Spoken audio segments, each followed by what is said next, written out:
Hi, I'm Bronwyn. And I'm Gabby. And you're watching the CMS Broadcast. Today is Thursday, June 5th.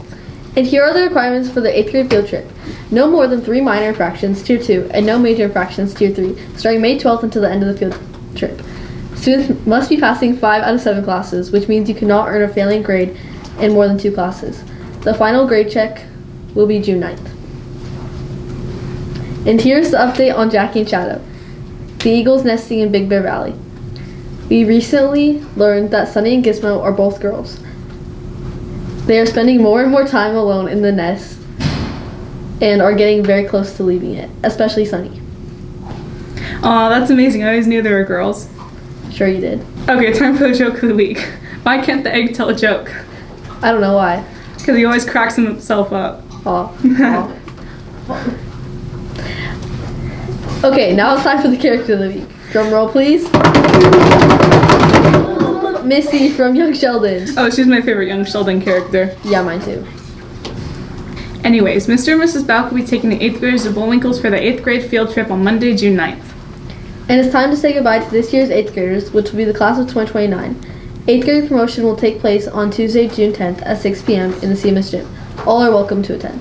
Oh my gosh, I can't believe it's the end of the school year already. I know, I'm definitely going to miss it.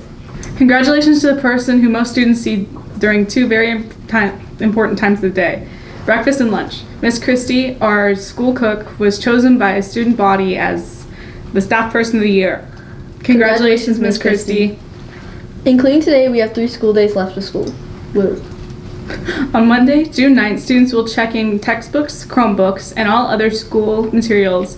8th graders will check in during first period before they leave for Bullwinkle's. 7th grade students will do their check-in during second period, and 6th graders will check in their things during third period. Again, this is happening on Monday, June 9th. On June 9th, we will be having chicken nuggets for lunch. Tuesday, June 10th is the last day of school. At 9 a.m., there will be an awards assembly for the 6th and 7th grade students in the gym. Don't worry, 8th graders will get your awards later that day during the 8th grade recognition ceremony. In the afternoon on the last day of school, students will end the school year with field day. The weather forecast predicts warmer temperatures, so be sure to dress accordingly. Summergrams will be delivered today during 7th period. Summergrams are candygrams, but for when it's almost summer. This Saturday is high school graduation. If you get a chance, be sure to go to the ceremony to say goodbye and congratulate this year's graduating Vikings. Today is our final broadcast of the school year. We would like to thank everyone who has liked and subscribed to our channel. Thank you all for watching the CMS Broadcast 2024 to 2025. Bye!